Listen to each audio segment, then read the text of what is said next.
Chapter 19, The Boarding Action. Then David said to Ahimelech the Hittite and to Abishai the son of Zeruiah, Joab's brother, saying, "Who will go down with me to Saul in the camp?"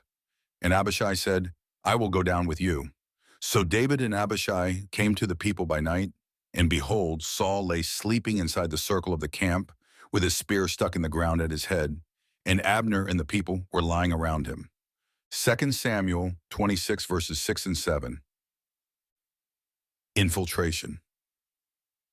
The Skravik ship loomed before them, a dark, alien silhouette against the star-studded backdrop of space. Inside the Thunderhawk, the Marines of 1st Platoon steeled themselves for what was to come. "Remember," Major General Redside's voice crackled over the comms, "our primary objective is intelligence gathering. Engage the enemy only if absolutely necessary. We want to be ghosts." Jay, Mayumi, and Bikram exchanged determined glances. They were about to relive their nightmare, but this time they were prepared. The dropship's pilot's voice cut through the tension. "Approaching target. Stand by for insertion in T-minus 30 seconds. The Thunderhawk's engines were screaming as it streaked towards the Skravik vessel at maximum speed. The back ramp opened, decompressing the troop compartment. Loose bits of paper and other debris exited the ship as the infil team prepared to unfasten their safety harnesses and get ready to exit. Lieutenant Jordan's voice was steady as he addressed his team. "All right, Marines, on the ramp. It's showtime. Let's get this done." The four moved to the edge of the ramp with a star-filled expanse as their backdrop. "T-minus 10 seconds, the pilot announced. "Prepare to drop." Suddenly, the red glow of the lights reflecting on the platform turned green. "Go, go, go!" Jordan shouted. With practiced precision, the four Marines launched themselves out of the Thunderhawk's open rear ramp. For a heart-stopping moment, they were suspended in the void of space, momentum carrying them towards their target as the Thunderhawk screamed past the alien ship, expertly evading any potential weapons lock. Their EVA suits' thrusters fired, slowing their approach and allowing them to maneuver. Through their night vision displays, they could see each other's infrared strobes blinking steadily, guiding them together. "Rally point reached," Jay reported over the comms, his voice tense but controlled. "Moving to entry point." The team made their way to the familiar waste disposal access point. As planned, the ship had the same exact structure, and the hatch was easy to find. "Stand by," Jay whispered. "Hatch opening in 3, 2, 1. The hatch slid open, spewing its contents into space. Jay and Mayumi entered swiftly, disappearing into the dark maw of the alien ship. 15 agonizing minutes later, the hatch opened again, allowing Lieutenant Jordan and Bikram to slip inside. "We're in," Jordan whispered into his comms as the hatch slid closed with an eerie hiss. Back on the Thunderhawk, Wade's voice crackled through their comms. "Roger that." The four Marines knelt in the sickening sludge, but the nauseating stench of the waste disposal system was absent. This time they could keep their helmets on. They wouldn't be staying the night, or at least that was the plan. Wade's voice came across the comms and guided them through the underbelly of the beast, his experience from their previous encounter proving invaluable. "There should be a maintenance shaft to your left. It'll take you under the hunter's cages." Following Wade's directions, they navigated through the alien ship's innards, eventually reaching a vent cover that led to the interior. Once inside, the team paused, listening intently for any sign of movement. Just as before, the ship was as still as a tomb, just a massive drone operated by AI rather than a crewed vessel. After a few tense minutes, they cautiously moved toward the server room at the fore of the ship. Jay quickly located the appropriate cables and made the necessary adjustments. The ship's engine wound down to a stop with an almost anticlimactic whine. "Sir," Jay made eye contact with Lieutenant Jordan. "The ship is dead in the water, and the weapon systems are offline. We can bring the other teams aboard now." Jordan nodded, his face grim but determined. "Good work, Corporal. Let's get the rest of our people on board and start unraveling this mystery. We've got 24 hours to find out everything we can about this monstrosity." As the Thunderhawk moved into position closer to the Skravik ship, the rest of the platoon began to EVA to the vessel. The four Marines who had first experienced its horrors couldn't shake a sense of déjà vu. But this time, they were not helpless prisoners. This time, they had the upper hand of knowledge. Grim discoveries. The teams moved silently through the eerie, mechanical corridors of the Skravak vessel. Every step brought back vivid memories for Jay, Mayumi, and Bikram, but they pushed forward, their training and determination overriding their fear. As Alpha Team rounded a corner, they came upon a sight that stopped them in their tracks. A vast chamber stretched out before them, filled with row upon row of stasis tubes, much like the pods they had encountered on their previous misadventure. "Thunderhawk, this is Jordan," the lieutenant whispered into his comms. "We found something. It's big." Back on the dropship, Wade leaned forward. "Copy, Lieutenant. What are we looking at?" Jordan's voice crackled through the comms, tension evident in his tone. "Stasis tubes, Kovac. Hundreds of them. All occupied." General Redside stood beside Wade, both men intently watching the bank of monitors displaying live feeds from the Marines' helmet cams. The strange blue glow of the stasis tubes filled the screens, casting otherworldly shadows across the faces of the suspended humans within. "Unbelievable," Redside muttered, his normally stoic expression faltering as he took in the scale of the atrocity. He leaned in closer to one of the monitors, studying the details of a stasis tube. "Document everything, Alpha Team," he ordered into the comms. "We need irrefutable evidence." Wade's eyes darted from screen to screen, taking in the horrifying scene from multiple angles. His mind raced, correlating what he was seeing with his previous experience. "Sir," he said to Redside, pointing to one of the monitors, "look at the control interfaces. They're more human than we expect from an alien ship with advanced technology." Redside nodded grimly. "Yes, we may have been duped into the whole alien thing. This looks like the works of some monsters, human monsters." As Alpha Team worked to gather data and visual evidence, Gunny Rodriguez's voice came through from Bravo Team. "Sir, entry point is secure. We've set up a fallback position as planned and found a way to jam the hatch open with an improvised doorstop, so to speak." "Good work, Bravo," Redside replied. "Stand by for further instructions." Meanwhile, Charlie Team, led by Sergeant Curry and Corporal Cato, reported in from the aft section. "General, this is Cato. We found more stasis tubes here, but something's different." "Explain, Corporal," Wade prompted, his brow furrowed with concern. Mayumi's voice was tight with emotion as she responded. "Sir, these tubes, they contain what look like modified humans. It's as if they've been genetically altered." Wade and Redside watched in horror as Mayumi's helmet cam panned across a row of stasis tubes. Inside each was a being that was undeniably human in origin, but twisted, changed. Elongated limbs, misshapen skulls, and skin with a sickly, translucent quality filled the screens. A heavy silence fell over the comms channel as the implications sank in. Back in the forward section, Jay made another chilling discovery. "Lieutenant, I found some kind of interface. It looks like categorization data." Jordan joined him, studying the display. "What kind of categories, Corporal?" "Genetic markers, sir. Physical attributes, cognitive potential. It's like they're cataloging us, studying us." General Redside's voice came through, grim and determined. "All right, teams, listen up. I know what we're seeing is disturbing, but we stay focused. We gather all the intel we can. We can't save these people now, but we can make sure their suffering wasn't in vain." "Sir," Mayumi's voice wavered slightly, "what if we run into active experiments or subjects?" There was a pause before Redside replied. "We avoid engagement if possible. Our priority is intelligence gathering. But if you're forced to defend yourselves, do what you have to do." Wade added, "Remember how the AI booted back up right before we left the first ship? We may not have as much time as we think." General Redside pressed into his microphone. "All teams pick up the pace. When this thing wakes up, I want to be long gone." As the teams continued their reconnaissance with a little more urgency, trying not to let the weight of their discoveries distract them. The Skravaks weren't just hunters or conquerors. They were playing God with human lives. And it was up to this small group of Marines to expose the truth and bring an end to this horror. "Alpha Team, proceed to the ship's data core," Redside ordered. "That's where we'll get the proof we need. Pick up anything not nailed down and you can carry. Bravo and Charlie, continue securing your sectors and gathering intel. Stay alert and hurry it up, people. As the Marines acknowledged their orders and moved swiftly but methodically, Wade closed his eyes for a moment, silently praying for strength and guidance.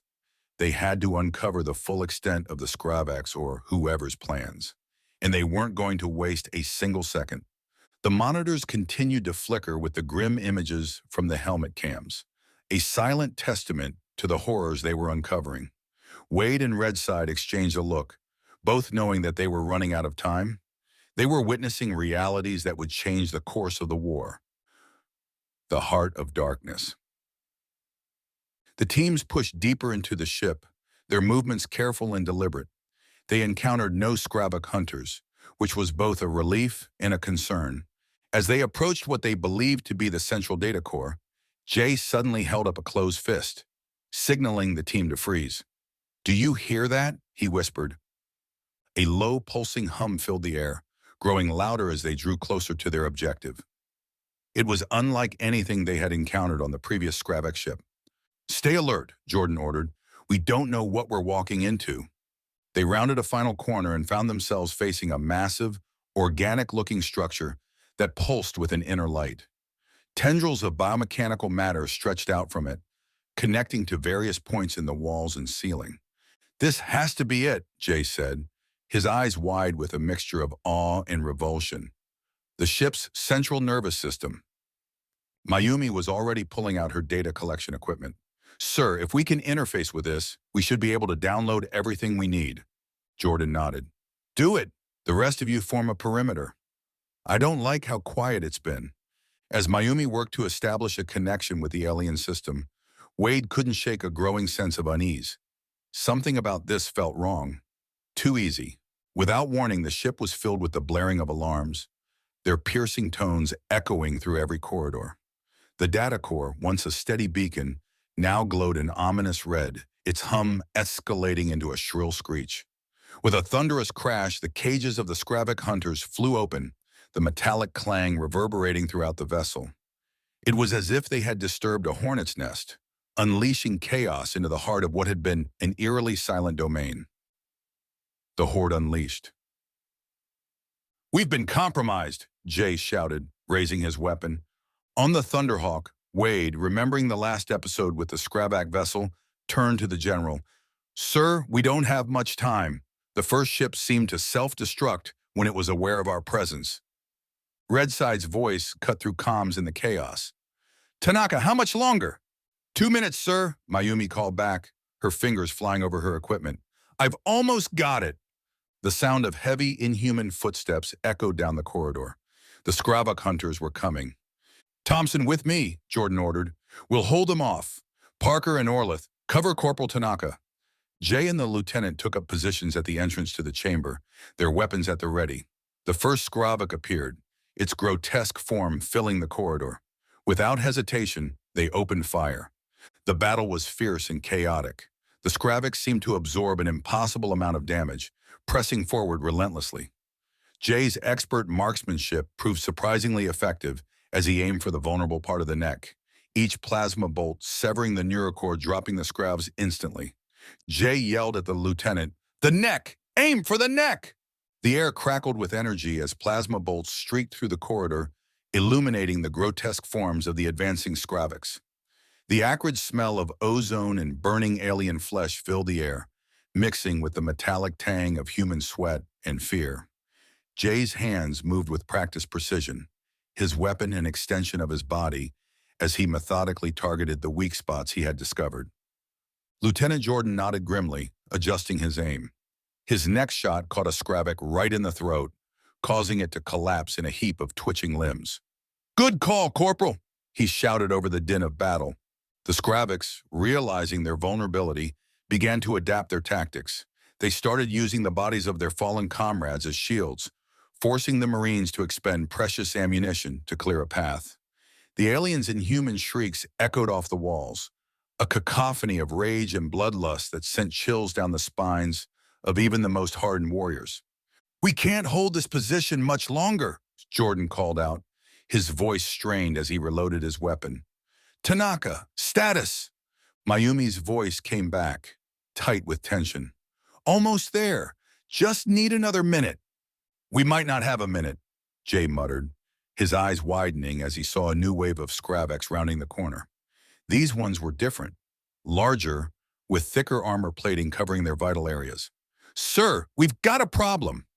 The new Scravex charged forward, seemingly impervious to the plasma fire. One of them barreled straight into Jordan, sending him flying across the room. Jay watched in horror as his commanding officer slammed into the wall with a sickening crunch. Lieutenant! He yelled, torn between holding the line and rushing to Jordan's aid.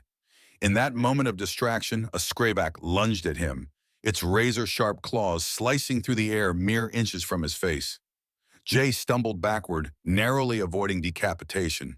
With Jordan down, Jay found himself alone against the horde. He fell into a state of hyper-focus, his world narrowing to the sights of his weapon and the targets before him. Each shot had to count. Each movement had to be perfect. There was no room for error. The room filled with a deafening roar as Jay emptied mag after mag into the advancing aliens. The floor became slick with their strange, oily blood, making footing treacherous. The air grew thick with smoke and the scent of scorched flesh, both human and alien. Just when it seemed like the tide of battle was turning against them, Jordan staggered to his feet, blood streaming from a gash on his forehead. He limped to Jay's side, his face a mask of determination. "We hold this line, Corporal," he growled, "no matter what." Together they formed a barrier of flesh and firepower, their weapons singing a deadly duet as they fought to buy Mayumi the time she needed. Each second felt like an eternity. Each Skravak felled only to be replaced by two more. The battle reached a fever pitch, the very air seeming to vibrate with the intensity of the conflict. Jay's arms burned with fatigue, his ears ringing from the constant barrage of weapon fire. But still, they held.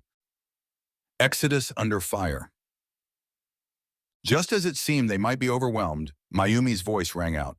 "I've got it! Full download complete!" Redside didn't hesitate. "Fall back! Back to the extraction point now!" The team retreated, fighting every step of the way. They could hear the enraged screeches of the Scravex behind them, growing ever closer. As they neared their entry point, Jordan's comms crackled to life. It was Rodriguez. "Sir, we've got a problem. The Scravex are trying to seal the ship. We're holding them off, but we can't keep this hatch open much longer." "Understood, Gunny," Jordan replied, his voice steady despite the dire situation. "We're almost there. Hold that position." They rounded the final corner, seeing the open hatch and the stars beyond. Freedom was so close, yet the Scravex were right on their heels. "Go!" Jordan shouted. "Get to the Thunderhawk!" One by one, the team made it through the hatch. Jay, bringing up the rear, turned to make sure everyone had made it. That's when he saw it. A Skravak hunter, mere feet away, lunging for Lieutenant Jordan. Without thinking, Jay threw himself between Jordan and the alien, emptying an entire magazine of plasma bolts into the creature. He felt a searing pain in his side as the Skravak's claws found their mark, but the momentum of his charge carried both him and the lieutenant through the hatch. "Seal it!" Redside yelled over the comms. "Seal it now!" Rodriguez took a well-aimed shot at the improvised doorstop, and the hatch slammed shut, cutting off one of the Skravak's chomping limbs that now floated in space, discharging its black blood in large, elongated bubbles. Using their suit thrusters, the team made their way back to the waiting Thunderhawk. Mayumi looked back with sadistic pleasure. "Take that, Scrave. That one's for Wade." As they collapsed into the troop compartment, exhausted and battered, a sense of grim triumph filled the air. They had done it. They had the evidence they needed. But they weren't out of danger's grasp yet. They needed to get away from the ship before it started its self-destruct protocol. The general yelled at the pilots, "They're all aboard! Punch it!" The ship bounded in a streak, leaving the alien vessel 300 to 500 astroleagues behind in a matter of seconds.